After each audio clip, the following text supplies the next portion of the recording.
Hi, I'm Simon Mewat. Hi, I'm Cooking Cat. Hi, I'm Tina Baun. Halo, saya Simon Santoso. Hi, I'm Matthias Bo. Yeah, I'm Park Jibong. Hi, I'm Kate Fukun. Hi, I'm Raul Must. Hi, I'm Jenny Wall. Hi, I'm Gabrielle White. Hello, I'm Lee Yongdae. Hi, saya Taufik Hidayat. Hi, I'm Nathan Robertson. Hi, I'm Carolina Marin. Hi, I'm Pulala Gopichan. My name is Eriko Hirose. Hi, my name is Leiko Shiota. 你现在在收看的是我们的节目。 Thank you.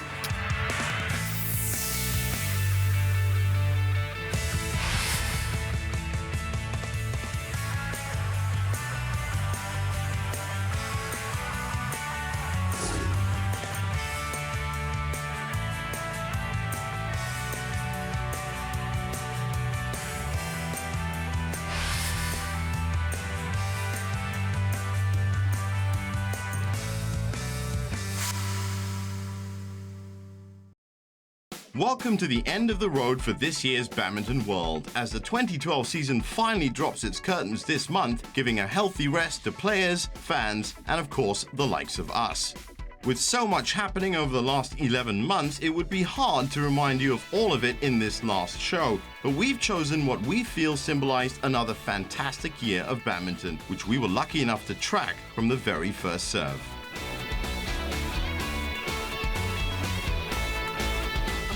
We started that journey with a quick recap of what happened the previous year, 2011, as badminton is continuous in nature, and it was right to get the fans up to speed before we previewed what 2012 could and should be like. I hope to help the national team win back the Uber Cup, which we lost in 2010, and also to win the 2 gold medals in which I am competing in at the 2012 Olympics in London. 很多期待吧，我可能女生和混双2个项目嘛，我就会力争金牌。 That was one target the talented lady actually achieved, as we will see later on, while at this time of the year, the youngsters were in full spirit, as we saw with Zulfadli Zulkifli in our player profile. Linda and Chong Wei, watch out for me. With enthusiasm like that all around the badminton world, it was also the perfect time for BWF, the world governing body, to kickstart its own development project called Shuttle Time. It's designed to give beginner children the opportunity to experience badminton in a fun and exciting way. While the BWF focused on youth development, we turned our cameras on some of the great badminton nations, starting with Malaysia, the home of the world #1 men's singles player. Datuk Lee Chong Wei. He's not only very popular here. I was told when he was in China, when he arrived at the airport, thousands of fans just waiting for him at the airport, and we are talking about airport in China, you know. The media has followed the exploits of Chong Wei and the level he has raised himself to, and know it can only help Malaysia by encouraging a whole new generation of youngsters to the game. I think in general, in any sports, we need stars who can entertain, who can appeal to the crowd, who can be a factor in as a crowd pulling factor, and I think Ken Cat fits the bill. Playboy or player, either way he has pushed himself to the very top of his field, so maybe that plus his extrovert character can be a good example for others to follow. I have owns, I don't know how many, like 4 or 5 cars, but now I'm driving BMW E92 335. You could say his lifestyle reflects both Asian and Western influences, but on the badminton circuit, the relationship stops there, as Europe has a lot of catching up to do. Absolutely, big difference. Asians, like I say, very quick, very explosive, very powerful players. Europeans tend to be that little bit slower, playing with a lot more soft touches, maybe at times a bit more skill, but they have to read the game probably a lot better than the Asian players because they don't have that natural speed. So it becomes very much of a thinking game, a tactical game. It was around our 3rd episode in March when, as was the case for all reporters and journalists around the world, that the London Olympic Games came into view just a few months away. One thing you might not know about Wembley Arena, apart from having a long badminton history at All England Championships, is that there's actually a pool under the floor. It was built in 1934 and used as a venue for the 1948 Olympic Games. So the venue itself has a real long Olympic history. It's history that won't vanish soon, and as it turned out for some of the players, it matches well with a different history for them as well, which also won't be going anywhere soon. On my shoulder, this one says Dad, and on the other side, what's this one? So pretty simple, and yeah, I guess I am a kind of family man, but yeah, all these values with family and stuff, that's important to me. While the Olympics were waited for by the world, the Thomas and the Uber Cups were, as ever, waited for by true badminton fans and were just around the corner when we went on air in April. It is a very big privilege for a player to be selected to represent their country. It is a golden opportunity to play in the Thomas Cup, and it's definitely the highlight of any player's career. Kalau kita bisa masuk dalam tim itu sesuatu yang cukup senang lah, cukup yang membanggakan lah. Also at that time, we managed to sit down with one of the most important people in the game, the man in charge of the single thing that is common to all contenders, a string. For them, we're quite important, to have their rackets in the condition that they want them when they go on court. So they do tend to break quite a lot of strings, so if we didn't have stringers here, you wouldn't have much play going on. Mark Lawrence wasn't the only one to grace our interviewed chair. Every month, one of the badminton's best will take the time out for a coffee, even legends like Razif Siddiq, who himself has tasted the sweet success that is a Thomas Cup glory. So this is how we won the Thomas Cup in 1992. The effort that we put, the strategy, the togetherness, I don't see any team or any future Thomas Cup were having this kind of atmosphere. I don't think. So I will treasure this Thomas Cup until whenever. By the time we reached midway through the season, as is the case every year, the badminton tournaments were coming in thick and fast in their own intricate web. The Super Series has 5 events that are even higher than the other Super Series events, the premier events. And right on the top of that is the World Championships, Thomas and Uber Cup, which are the World Team Championships for both men and for women, and also the Sudirman Cup as well. So you've got that pathway going through on the different levels of tournaments, right from junior level, right up to World Championship level. All those tournaments and events are shining lights for the younger generation that have been playing for enough years to want rewards. Started playing at 7 until I think 2021, almost 13 years I think. And to start from also challenge, and then slowly after I get champion also in challenge, then GP Go, then only Super Series. Because Super Series also depends on your ranking. If you are too low, you can't play in Super Series also. It was also at this midway point of the season when we got to talk to one of the biggest youth sensations in our 5th month. We sat down with Spain's Carolina Marin. This year I get the gold medal in European Under-19. So my parents went to Finland to look me on the final. So I really appreciate to my parents because I was crying when I take the gold medal. Badminton. No sport comes close. Coming up next, we continue our look back at the fantastic 2012 badminton season, namely the second half and the Super Series finals themselves.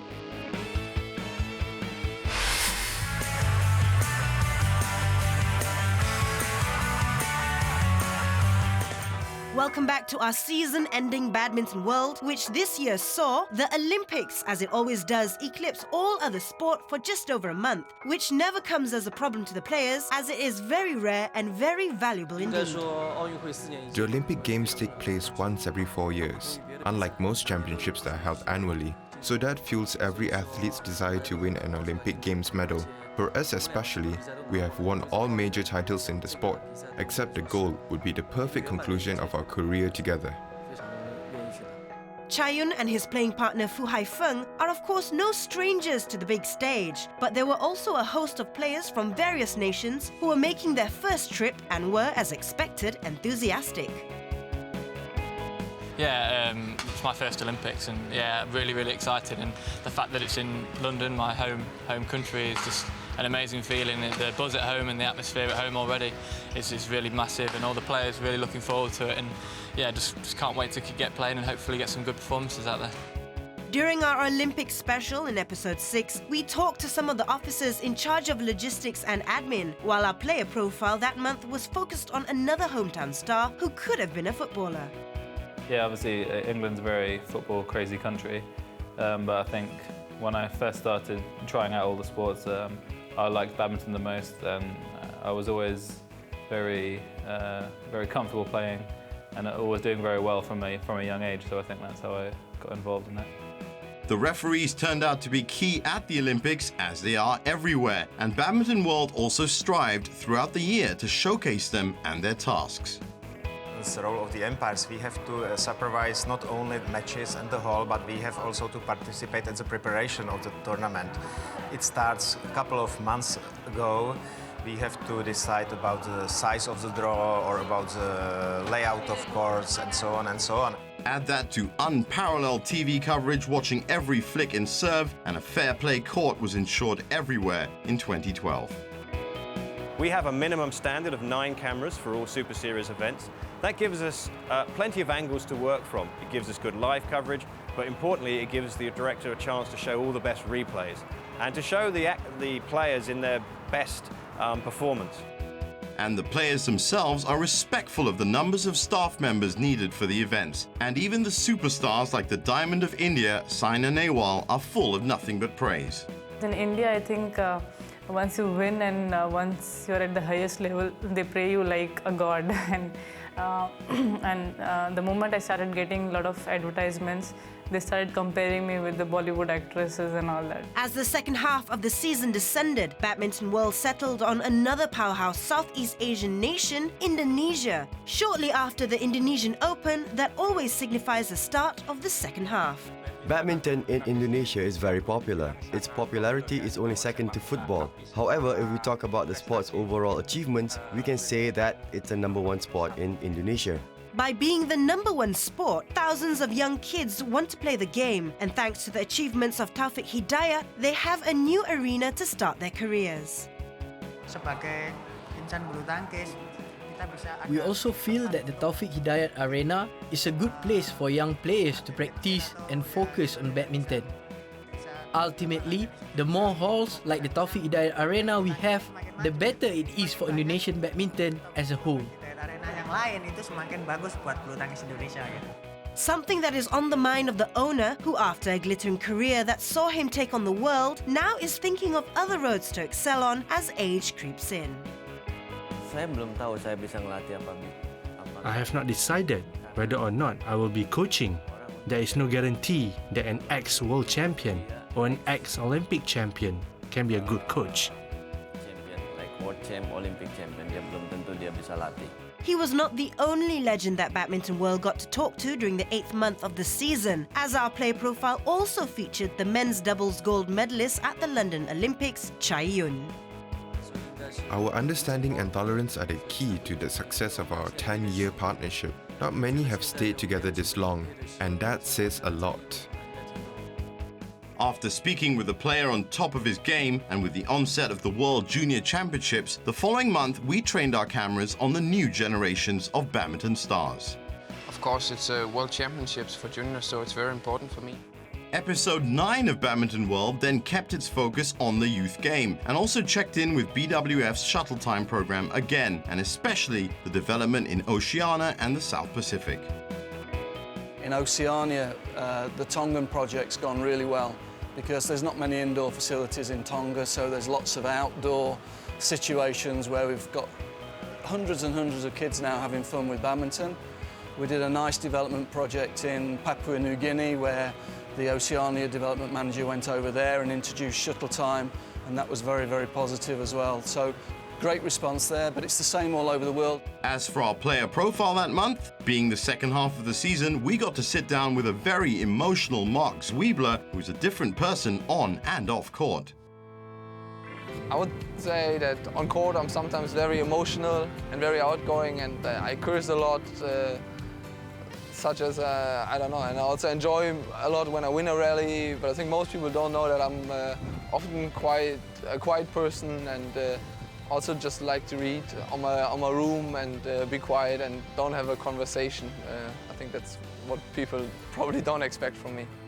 Next up on the Badminton World Express was another country known for being quiet, but also known for its badminton history, Japan, the land of the rising sun. I have played badminton since primary school year 3. For me, badminton is part of my life. If there is no badminton, there is no aigoto.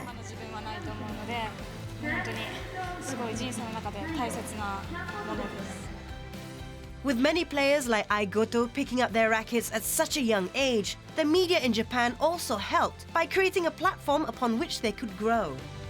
I'd like to, be a bridge, sharing the information, what's happening, and then we can send a player from Japan, we can accept a player from the Southeast Asia, or something like that. That's what I want to do. And with such infrastructure in place, there's no surprise that a superstar would rise. And we got to talk to her in our 10th player profile, Nozomi Okuhara. Fuji and Kakiwa won silver medal in the last Olympics, so I think badminton is getting more popular. It would be a good thing if badminton became a major sport here in Japan. Nozomi, though, isn't the only female player who made headlines in Japan. There was also Reiko Shiota, known for her shots and her looks, who sadly retired this year. Thank you. I am very happy when other people say that I am beautiful. I feel honored. However, for me, the happiest thing is winning in a competition. I don't want to be known as just a beautiful player, but a strong one as well.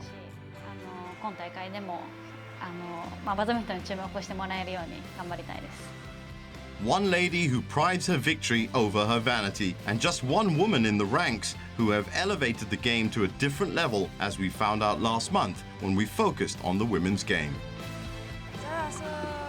We used to think that the Chinese women players were very good, but now we feel that the gap between them and us has narrowed, and we can give them a run for their money. The standards are now more or less the same. They have battled so hard and created such rivalries between themselves that even their own idols have nothing but praise for the current crop of players. We have about 4 players, youngsters from Thailand. We have a couple from Taipei. We've got at least 2 superstars already from India in Saina Nehwal and Sindhu, who played particularly well, beating the Olympic champion at the China Masters. We've got some young Japanese players, but I think come the next Olympic Games that perhaps the whole discipline of women's singles will be much, much wide open. Their exploits have actually been of such a high caliber that even their male counterparts have sat up and taken notice, as we found out from doubles number 1, Matthias Bo.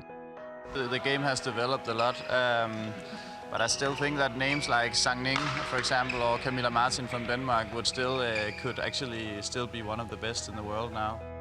But, as we found out from one of Europe's best, Tina Born, in our final player profile of the season, though they may have upped their game on court, there are still some things that will never leave the mind of a woman.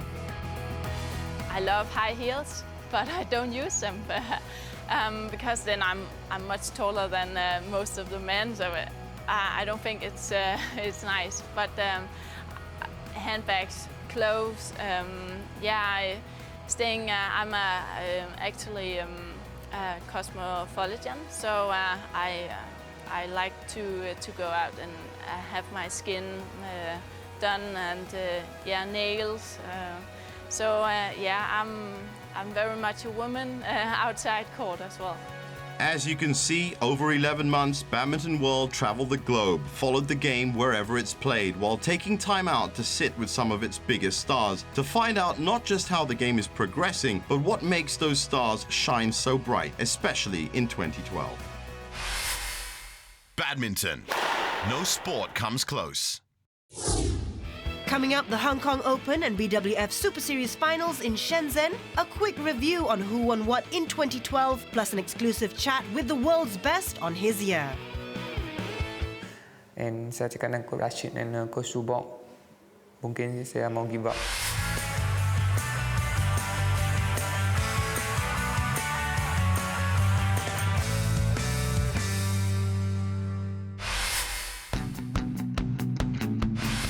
At the Hong Kong Open, Chinese players were assured of 3 gold medals before the start of play, as they were all China affairs.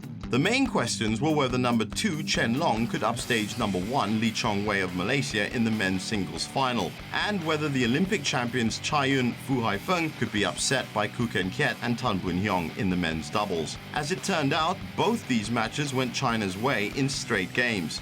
The men's singles final was breathtaking in parts, though not quite living up to expectations. Li was dominant early on with his tremendous bursts of speed, putting Chen under pressure, but as the match wore on, his rustiness became apparent. In doubles, the Malaysians started off promisingly with a 10-4 lead, but the Chinese worked their way back through consistent big hitting. Li Zuri took the women's singles. The women's singles final saw number 2 take the title over number 1 Wang Yihan, who retired at 21-12, 11-3, as she was concerned about her right knee. Wang had been playing with it heavily strapped throughout the tournament and said she didn't want to worsen it, sealing a perfect year for Zuri that included an Olympic gold. The other 3 finals went to the Olympic champions, with Zhao Yunlei claiming another double, women's doubles with Tian Qing and mixed doubles with Zhang Nan. As always, the last month of the year brought with it the Battle Royale in Shenzhen, the BWF Superseries finals, where China and Denmark shared honors as the 2012 badminton season came to a sensational close. Denmark won 2 titles, the mixed doubles and men's doubles, while China reigned in men's singles, women's and women's doubles. Incredibly, Olympic champion Li Zuri won an astonishing 8th title in 2012 with a 21-9, 15-4 victory over compatriot and number 5 Wang Xixian, who had to retire. It was Li's 15th successive win since losing to Germany's Julianne Schenk in the quarterfinals of the Denmark Open back in October. Her stats for 2012, 56 wins in 61 matches.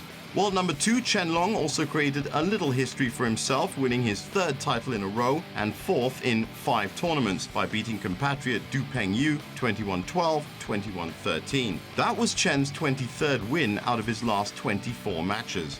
Coincidentally, the last match he lost was to his final opponent Du at the Denmark Open semi-final. Joachim Fischer-Nielsen and Christina Pedersen only struck form in the second half of 2012, with good semi-final performances at the Olympics and the Hong Kong Open. At the finals, though, they were unstoppable, remaining undefeated in their 3 group matches and the semi-final, beating Olympic champions Zhang Nan, Zhao Yunlei along the way, just for good measure.